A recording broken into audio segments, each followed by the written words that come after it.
Innal ulama satemening ulama iku yakuluna padha ngucap sapa ulama al qabru tawi kuburan iku raudhatun dadi pertamanan miryadil jannah saking pira-pira pertamanane swarga au khufratun utawa luangan minan nironi saking pira-pira neraka.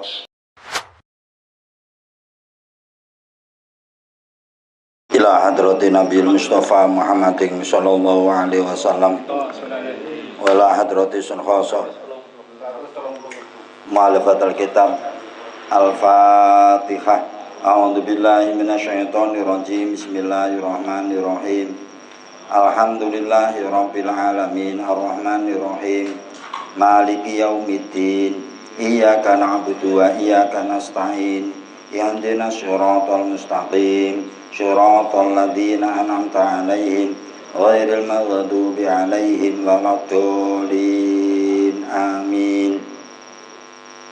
Bismillahirrahmanirrahim. Terusni halaman 137. Bismillahirrahmanirrahim. Qala dawuh sapa Rasulullah sallallahu alaihi wasallam, innamal qabru angin pestine utawi kubur iku raudhatun siji taman miriyadil jinani kang tetep setengah saking pira-pira pertamanane pira-pira swarga. Dados kubur niku minangka dadi pertamanan dari salah satu kesekian pertamanan sing wonten dhateng swarga. Au khufratun utawi siji luangan min khufarin nirani kang tetep setengah saking pira-pira luangane pira-pira neraka. Bismillahirrahmanirrahim. Hukia den critakake terus kuburan iku iso dadi penake wong amargi piyambake iso ngrasakne rasane swarga senajan urung manggok nang swarga, ya iso ngrasakne rasane neraka senajan piyambake urung manggok nang neraka. Mulane diarani raudhatun min riyadil jinan au khufratun min khufarin niron. Hukia den critakake an Abi Bakrin al-Ismaili sangka Abu Bakar al-Ismaili bi isnadihi kelawan isnate Abu Bakar. Cerita niki sangka Abu Bakar al-Ismail sing disendekke saking an Utsman bin Affan saking Sayyidina Utsman bin Affan radhiyallahu ta'ala anhu. Anau sak temene Sayyidina Utsman bin Affan iku kana ana sapa Sayyidina Utsman bin Affan iku ida wusifa nalikane den sifati ing dahu ana sandinge Sayyidina Utsman apa annaru neraka, ketika dijelaskan tentang sifat-sifatnya neraka, lam yakun mongko ora ana sapa Sayyidina Utsman iku yabki nangis sapa Sayyidina Utsman. Diceritani tentang neraka, sifat-sifatnya neraka, Sayyidina Utsman niku mboten nangis.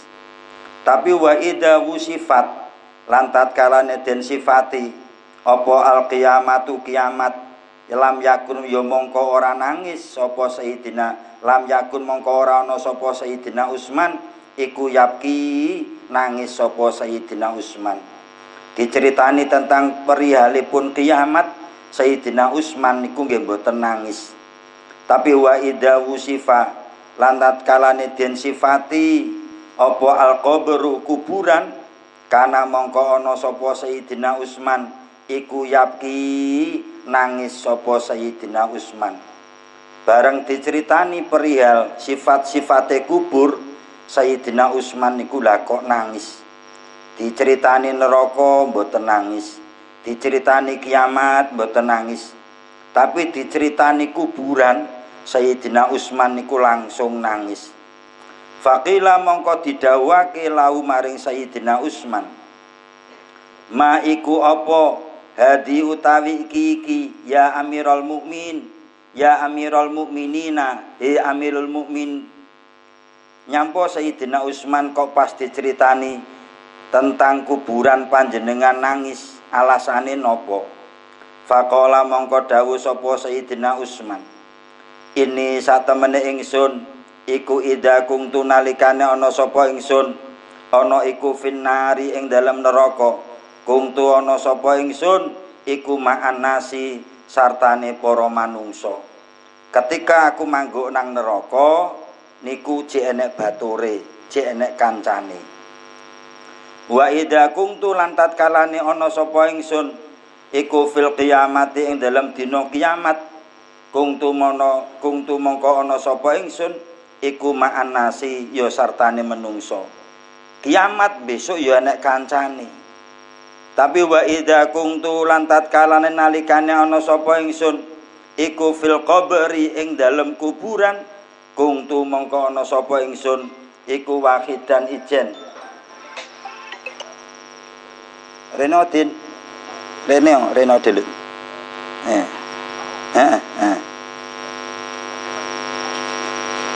Bismillahirrahmanirrahim. Dados wa idza kuntu nalikane ana sapa ingsun iku fil qabri ing dalam kuburan, kuntu ana sapa ingsun iku wahidan ijen, lam yakun kang ora ana mai sartane ingsun sapa akadun wong suwiji fil qabri ing dalam kuburan minan nasi sangking manungso. Niku alasanipun Sayyidina Utsman. Ketika nang kuburan niku mboten wonten kancane, ora enek sing gelem barengi. Sehingga Sayyidina Utsman bareng diceritani kuburan lagi nangis.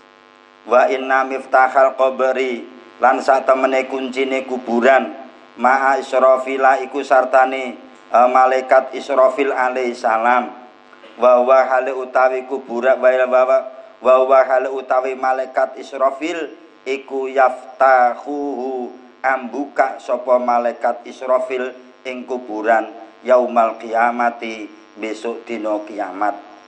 Malaikat Israfil niku sing gawa kuncine kuburan, yaiku ketika Israfil nyemprong trompete diunekne kabeh wong sing nang kuburan padha tangi kabeh. Sebab kuburan buka, terus wong-wong sing mangguk nang jerone padha tangi kabeh.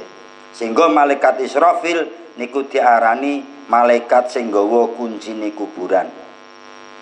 Wa kana lan ana sapa malaikat Israfil iku yakulu ngucap sapa malaikat Israfil.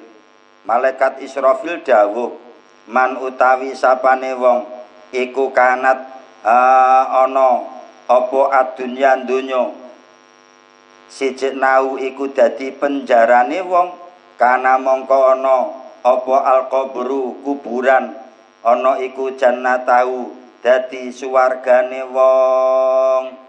Kok wong niku nang donya dipenjara, artine dipenjara niku nggih ada sesuatu sing gak oleh dilakoni, ora bebas nglakoni apa wae mboten, koyok-koyok wong dipenjara. Besok nang kuburan piyambake dadi wong sing manggok nang swarga, ateges piyambake oleh nyampo-nyampo. Nang donya gak oleh nyampo-nyampo, tapi besok nang akhirat yaiku nang kuburan piyambake oleh nyampo-nyampo sebab dhek koyok-koyok manggok nang swarga. Waman utawi sapane wong kanat kang ana apa adunya dunya iku jannatau dadi swargane wong, kana mengko ana apa alqabru kuburan iku mahbasau dadi penjarane wong.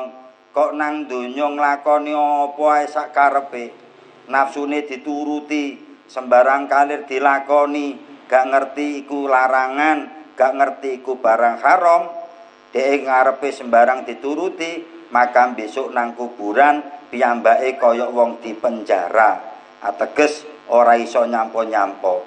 Wa manutawi sapane wong kanat kang ana apa al hayatu dunya kehidupan donya iku qaidau nyancangi ing wong fa innal mauta mongko sak temene mati iku itlaquhu ngeculake cancangan.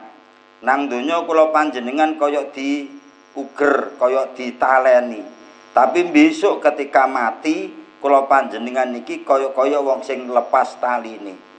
Bismillahirrahmanirrahim. Waman utawi sapane wong iku taroka tinggal sapa wong nasibau ing bagiane wong fit dunya ing dalem donya istaufahu mongko nuwoni sapa wong fil uqba ing dalam akhirate.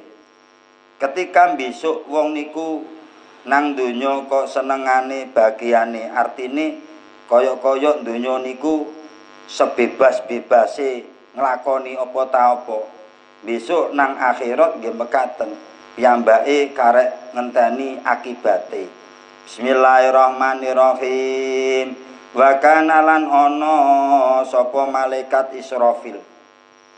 Mulane kula panjenengan sedaya nang donya ngeten iki ya kudu iso ngempet, kudu iso menahan diri aja sampai sakarepe. Mergo kok sampai awake ora iso menahan diri, besok nang kuburan genti ditahan awake dhewe.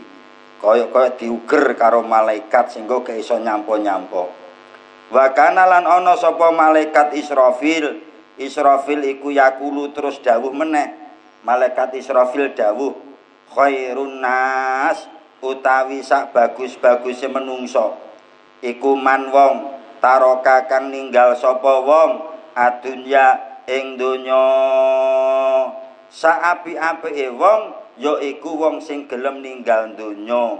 Maksude ya aja dadi wong sing kedonyan, aja dadi wong sing gak ngerti aturan-aturan sing ora kena dilakoni nang donya. Niku berarti kula panjenengan tinggal donya. Wa ardolan gawe sapa wong, gawe ridho sapa wong robbahu ing pangerane wong qabla ayyal qahu ing dalem sadurunge yen to tetemu sapa wong ing pangeran. Kok wong niku gawe ridhone Gusti Allah sadurunge piyambake niku ketemu karo Gusti Allah. Dadekne Gusti Allah niku demen. Niku berarti wong apik, saapi-apike wong mungguhe malaikat Israfil enek telu. Siji wong sing tinggal donya. Nomor loro wong sing gelem gawe ridhone Gusti Allah sadurunge piyambake ketemu kali Gusti Allah. Sing nomor telu wa amarolan ngramekake sapa wong qabrau ing kuburane wong qabla ayat khulahu ing dalem sadurunge yen to mlebu sapa wong ing kuburan. Kuburane kula panjenengan niku sepi. Carane ngramekne ya mulai saiki. Saiki kula panjenengan tenguk-tenguk kados ngeten iki niku insyaallah dadi sarana awake dhewe ngramekne kuburane besok. Akhire kuburane rame, ora sepi sing asale mencekam. Tapi ndadekne mboten mencekame, dadi wong niku malih bungah kaya dene manten anyar. Bismillahirrahmanirrahim. Pun ugia den critakake Anil Hasani Al-Basri saking Hasan Al-Basri. Enek cerita sangka Hasan Al-Basri, anau apa sak temene Hasan Al-Basri iku kana ana sapa Hasan Al-Basri iku jalisan sedang duduk. Hasan Basri lagi lungguh pinarak ala babi dari ngatasé lawange omahe Hasan Basri. Ketika panjenenganipun pinarak dhateng ngajengipun dalem itmarot dumadaan liwat di kelawan ngarepe Hasan Basri apa janazatu rajulin jenazahe wong lanang. Lah kok enek jenazahe wong lanang niku liwat. Wa khalfahalan iku tetep ing dalem burine janazah sapa unasun pirang-pirang wong nang burine ditutne karo wong akeh. Wa tatal janazati lan ana iku tetep ing dalem ngisore jenazah bintun utawi bocah wadon. Nang ngisore jenazah niku enek bocah wedok saghirun kang cilik saiyatun kang ahli adu-adu. Niku maksude mboten adu-adu. Saiyatun niku wong sing sedang melaku. Wong wedok sing melaku saka kata-kata sai. Dadi enek wong wadon sing ya melok mlaku. tapi mlakune nang ngisore jenazah. Bismillahirrahmanirrahim. Qad naqadat kang teman-teman ngudari sapa wong wadon sya'ra ra'siha ing rambut sirahe wong wadon. Rambute niku diodal-odal. Waya hale utawi wong wadon iku tabeki nangis sapa wong wadon. Cah wedok pake mati terus piyambake niku nangis karo nangisore jenazah. Bareng ngoten kala mongko dawuh sapa rawi. Faqama mongko jumeneng sapa Al-Hasanu Hasan Al-Basri mau wa tabi'a lan ngenut sapa Hasan Basri al-janazata ing janazah. Faqalat mongko ngucap sapa al-bintu bocah wadon mau. Cah wedok muni karo ngetutne pake sing wis mati. Ya abati, bapak kula, bapak ingsun, lam yastaqbilni, ora nate ngadepi ing ingsun apa yaumun dina mislu yaumi kang madani dina ingsun. Bapak kula mboten nate nglampahi kados dina niki Bapak. Mboten nate kula nglampahi kados dina niki Bapak. Mboten nate nglakoni kaya dina niki Bapak. Hadaya iki dina fi umri ing dalem umur ingsun. Dadi karo ngodal-ngodal rambuté muni ngono. Ora nate nglakoni, ora nate ngadepi dina sing kaya dina iki. Artine dina pas ditinggal karo bapake. Kala mongko dawuh sapa Al-Hasanu Hasan lil binti maring bocah wadon. Akhire Hasan Al-Basri niku matur dawuh dateng bocah wadon. Lam yastakbil, ora nate yo madhep li abika maring bapakmu apa mislu hadal yaum saumpamane iki dina. Begitu pula kangge bapakmu nak ya ora tau nglakoni apa sing dilakoni kaya dina iki. Dadi padha-padha cah wedoke ya ngrumangsani gak tau nglakoni kaya dina iki sebab ditinggal pake. Hasan Basri ya dawuh padha nak bapakmu ya ora tau nglakoni padha karo kaya dina iki. Bareng ngoten kala mongko dawuh sapa rawi. Fasola mongko nyolati sapa Al-Hasanu Hasan alal janazati ngatasi jenazah. Waraja'a terus bali sapa Hasan. Falama kana mongko nalikane tetemu sapa Hasan minal ghadi saking wektu esuk terus kembali ke rumah. Lah besok paginya wa sholalan pas salat sapa Al-Hasanu Hasan bil ghadati ing dalam waktu esuk. Ketika Hasan Al-Basri niku nglakoni salat wa talaat lan metu apa asyamsu srengenge. Berarti Hasan Basri sedang melakukan salat duha. Pas salat duha wa jalasa terus lungguh. Badhe salat duha terus lungguh ala babi darihi ing atase lawange omahe Hasan Al-Basri. Idua dumadaan utawi Hasan Al-Basri iku ro'a pirsa sapa Hasan Al-Basri tilkal bing tata ing mengkono-mengkono bocah wadon. Bareng ngoten Hasan Al-Basri niku pirsa malih dateng bocah wedok sing ditinggal mati pake. Tapi kale nangis sapa bocah wadon karo nangis. Wa tadhabulan budalan lan lunga sapa bocah wadon ila qabri abiha maring kuburane bapake bocah wadon. Terus budal nang kuburane bapake. Sing tujuane zairatan kale nilii kale ziarah lau dateng kuburane pake. Nangis karo budal nang kuburane pake pengin ziarah. Bareng ngoten kala mongko dawuh sapa Al-Hasanu Hasan inna hadal bingta sak temene ikilah bocah wadon iku hakimatun bocah wedok sing duwe ahli hikmah. Hasan Al-Basri punya keyakinan nek bocah wedok niku bukan bocah biasa, mesti bocah sing duweni sifat hakimah, duwe sifat hikmah, dadi ahli hikmah yang bisa memunculkan hikmah.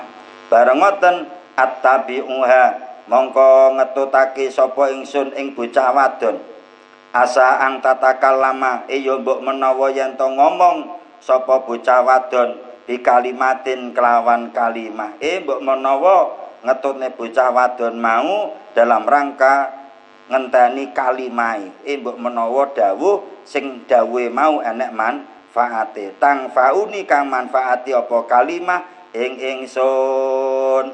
Ngetutne bocah wedok nang kuburan dintani kalimahe bocah wadon mau. Kala mongko dawuh sapa rawi fatabi'a mongko ngetutake sapa Al Hasanu Hasan. Falama balagot mongko nalikane wis temeka sapa Hasan ila qabri abiha maring kuburane bapake Hasan maring kuburane bapake bocah wedok. Ketika sudah nyampe di kuburane bapake bocah wadon ikhtafa mongko ndelik sapa Al Hasanu Hasan an ainiha saking mripate bintun tata syaukatin ing dalem ngisore wit kang akeh rine. Hasan Al Basri ndelik supaya ora ketok karo bocah wadon mau. Bareng ngoten kala mongko dawuh sapa rawi fa ana qad mongko ngrangkul sapa al bintu anak wadon qabra abiha ing kuburane bapake bocah wadon. Terus kuburane bocah wadon mau dirangkul.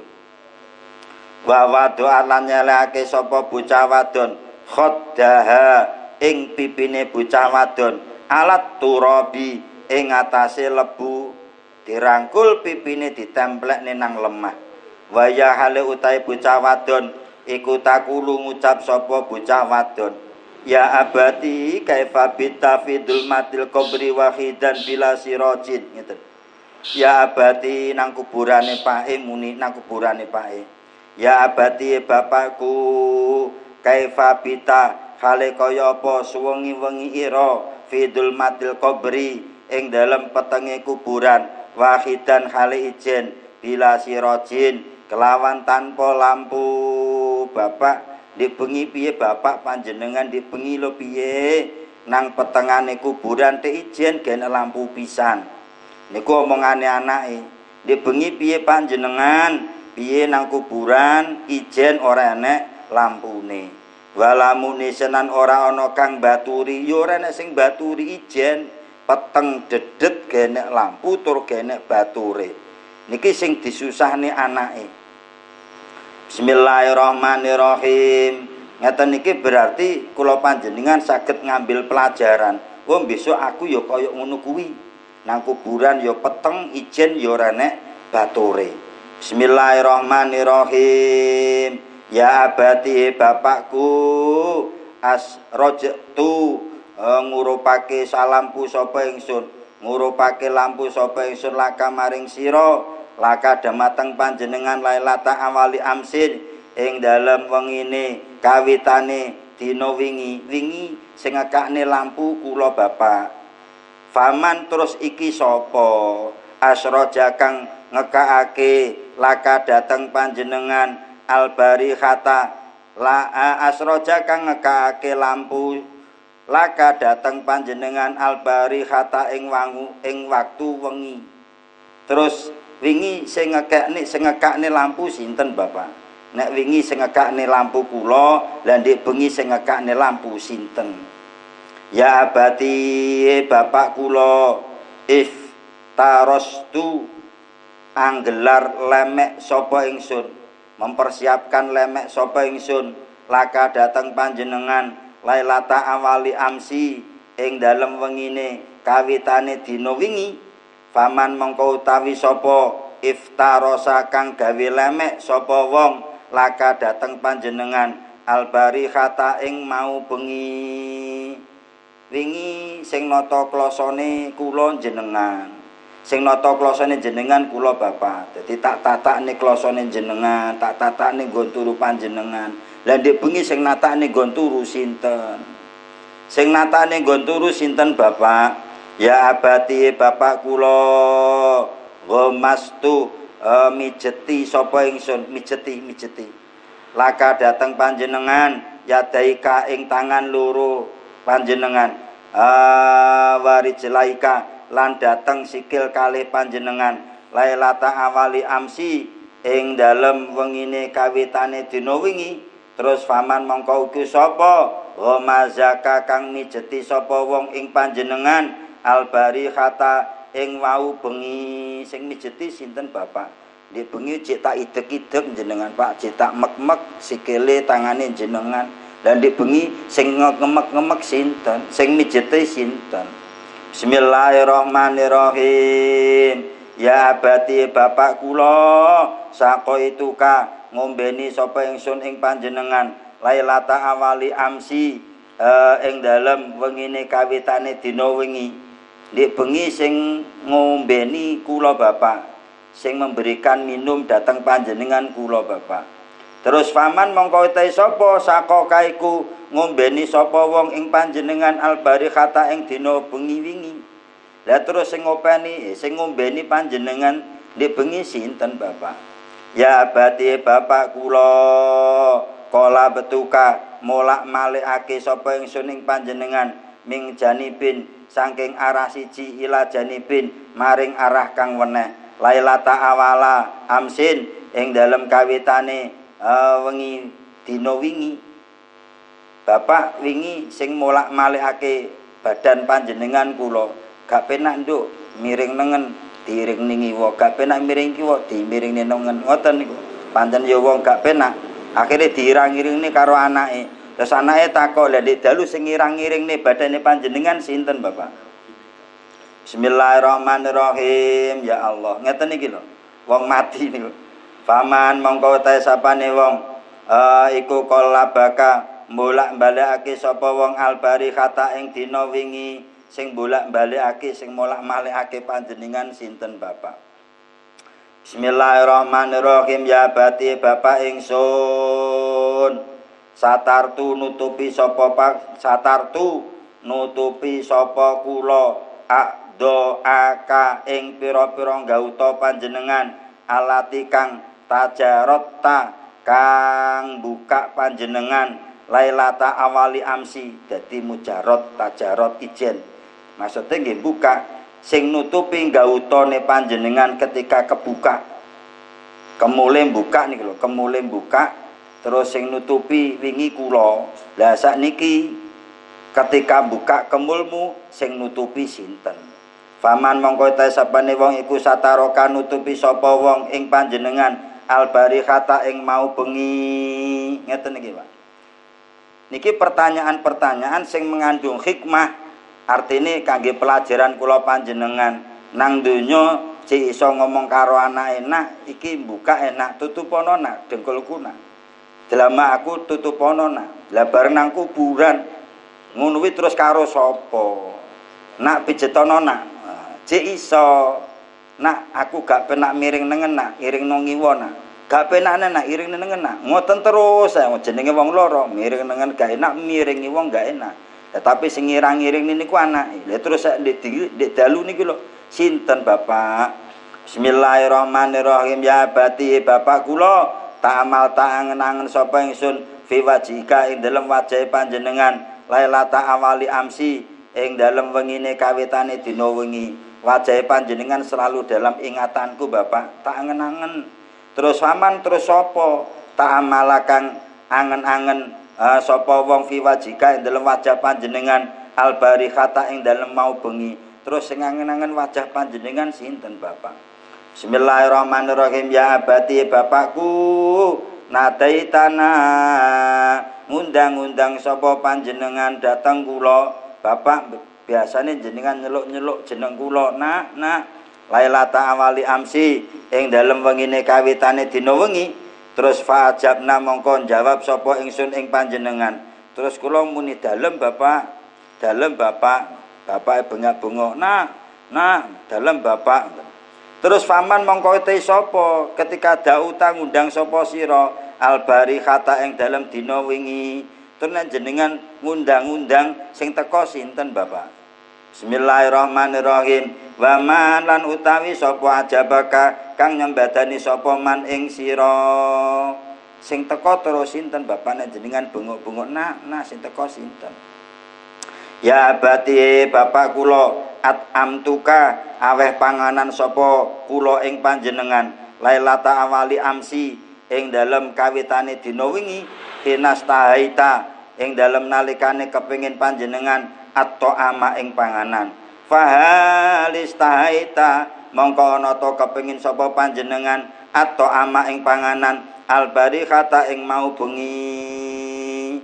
Bapak, ketika panjenengan pengin panganan, kula sing nyiapne panganane. Aku pengin lontong nak, oh tukokne lontong. Aku pengin sate nak, tukokne sate. Terus di bengi jenengan pengin sate, pengin lontong mboten Bapak? Nah, ya Allah, bismillahirrahmanirrahim. Wa man at'ama kalan sapa sing ngingoni ka ing panjenengan al-barikhata ing mau bengi, terus sing ngobani panganane panjenengan sinten? Ya abati bapak kula kung tuana sapa kula iku atbahu masake sapa kula laka dateng panjenengan alwanat ta'ami ing pirang-pirang jenise panganan. Faman terus sapa tobakho kang masake sapa wong laka dateng panjenengan albarikhata ing mau bengi, terus kula bendina masakane panjenengan bapak pengen jangan asem tak masakane jangan asem, pengen jangan bening. Terus ndek bengi sing masakane jenengan sinten bapak? Bismillahirrahmanirrahim. Qala mongko dawuh sapa rawi fabaka mongko nangis, terus nangis sapa al-Hasanu Hasan al-Basri terus nangis. Wa adhara lan mertelake sapa Hasan nafsahu ing awak dhewe Hasan alaiha ing atase bocah wadon mau. Terus Hasan sing awale ndelik mau terus ngetok nyedhek nang bocah wedok mau. Wa taqarraba lan nyedhek sapa Hasan ing bocah wadon mau. Bareng ngoten wis nyedhek nang bocah wadon wa qala lan dawuh sapa Hasan ya bunayya anak wadon la takuli aja ngomongake sira hadil asya ing ikilah pira-pira perkara. Cah wedok aja ngomong iki to, aja ngomong masalah iki. Tapi walakin kuli tetapi ning ngucap sapa sira aja mbok omong masalah masakan, aja mbok omong masalah inuman, aja mbok masalah pijetan, aja masalah-masalah itu mboten sate omong. Niki petunjuke Hasan al-Basri datang bocah wedok, tapi ngomong ngene nang bapakmu, wajahnaka ila kiblatin, wajahnaka wis ngadepake sapa ingsun ing sira bapak, aku wis ngadepne wajahe panjenengan bapak ila kiblatin maring kiblat. Afa baqita apa to tetep sapa panjenengan kadalika hale koyok mengkono-mengkono madhep kiblat bapak? Wis tak depne wajah panjenengan nang kiblat bapak. Saiki wajah jenengan jek madhep kiblat apa gak? Lah ngoten. Dadi wong mati niku didepne kiblat, didepne kiblat dijurne ngalor, didepne kiblat pipine tengen dibuka morine tempelne nang lemah. Niku didepne kiblat, wajah depne kiblat. Lah terus takoke bocah mau diwarai karo Hasan al-Basri, wajah sing didepne kiblat mau saiki cik panggah madhep kiblat apa wis gak madhep kiblat? Am khawalta apa to ngengokake sapa sira ila ghairiha maring saliyane kiblat? Apa panjenengan wis gak madhep kiblat? Ya abati niku kudune ngono nak, muni ngono nak. Pertanyaan berikute, ya abati bapakku, kafan naka wis ngafani sapa ingsun ing panjenengan bi ahsanil akfani kelawan luweh api-apike pira-pira kafan. Bapak, aku wis mengkafani panjenengan dengan kain kafan yang bagus. Afa baqiyat apa to jek tetep apa kain kafan amnuziat utawa copot apa kain kafan angka saking panjenengan. Kain kafan sing tak gawekne bapak nang panjenengan saiki jek tetep apik apa wis murat marit? Apa wis cepot sangka panjenengan? Ya abati bapak kula wadok naka nyelehake sapa ingsun ing panjenengan bapak fil qabri ing dalam kuburan. Wa anta hale utawi sira bapak iku sahihul badan cek utuh badane. Bapak kula ndeleh panjenengan nang kuburan iki dalam keadaan badan sing cek utuh. Ora enek sing krowak, ora enek sing kalong. Afa baqiyat apa cik tetep sira kadalika hale kaya mengkono-mengkono jek wutuh awake. Apa jek tetep bapak badane panjenengan niku lho jek wutuh kaya wingi tak deleh. Am akalaka apa to mangan ing sira bapak am akalaka apa to mangan ing sira apa ad-daidanu pira-pira odet. Apa ya wis dipangan odet bapak, apa wis dipangan set. Ngoten, wakuli terus ngomong ngene nak. Wakuli lan padha ngucap sapa sira kabeh. Lah ngeten iki saged digawe contoh kangge kula panjenengan ketika sowan dateng bapake. Tapi niki pun kliwat, bapak kula panjenengan matine wis rada suwi. Jelas wis mawut kabeh. Artine pun boten berlaku pertanyaan ngeten niki. Niki cah wedok sowane nang bapak ketika wingi ninggal terus hari ini panjenengane cah wedok niku sowan nang bapake. Terus wakuli ngucap sapa sira bapak. Ya wakulan ngucap sapa sira cah wedok mau. Ya abati bapakku. Innal ulama asak temening ulama. Iku yakuluna padha ngucap sapa ulama. Bapak, ulama niku padha ngucap yus'alu den takoni sapa al abdu kawula anil imani saking iman. Para ulama niku nate dawuh bahwa kawula niku badhe ditakoki tentang keimanane. Faminhum mongko iku setengah saking ngabdun wong sing iman man ya wong yujibu kang bisa jawab sapa wong. Dari wong sing ditakoki mau enek sing iso jawab terkait dengan keimanan. Pangeranmu sapa? Allah. Enek sing iso jawab.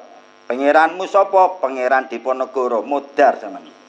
Masa pangerane pangeran Diponegoro. Lha niku rusak. Wa minum lan ku setengah saking wong man utawi wong yuhramu kang den aling-alingi sapa man. Aajabta apa to jawab sira angtaya sira anil imani saking iman. Am khurimta apa to dialing-alingi sapa sira minal jawabi saking jawab. Yo enek wong sing dialing-alingi. Lah panjenengan bapak niku termasuk wong sing iso jawab utawa wong sing gak iso jawab. Ya abati bapak kula inal ulama asa temening ulama iku yakuluna padha dawuh sapa ulama. Yuwasau den jembarake apa kubur kuburan ala badi mengatasi setengah iki ibad. Bapak ulama para guru para kiai para dawuh padha dawuh bahwa kuburan enek sebagian kuburan niku diambakne. Sebagiane wong mati kuburan niku diambakne. Dari sebagiane dadi wong mati ora kabeh sing wong mati niku kuburane diambakne. Tapi yo enek sing diambakne wa yudayaku lan den gawe rupek apa kuburan ala ba'di mengatasi setengah ibad. Adoko apa to rupek alaika ing atase sira apa alqabru kuburan amwasia utawa jembar apa kuburan. Bapak kuburane panjenengan rupek apa jembar. Ya abadi bapak kula inal ulama asa temening ulama iku yakuluna padha ngucap sapa dawuh sapa ulama yubdalu den ganti sapa ba'dum setengah ibad bi akfanin kelawan pira-pira kafan minal jannati saking swarga wa ba'dum lan setengah ibad bi akfanin kelawan pira-pira kain kafan minan nari saking neraka. Sebagiane anak sing digawe sing di kain kafani sangka swarga, sebagiane enek sing dikain kafani sangka neraka. Abudilat apa to den ganti laka dateng panjenengan bapak minan nari aminal janati. Terus kain kafan panjenengan bapak niku diganti sangka neraka apa diganti sangka swarga.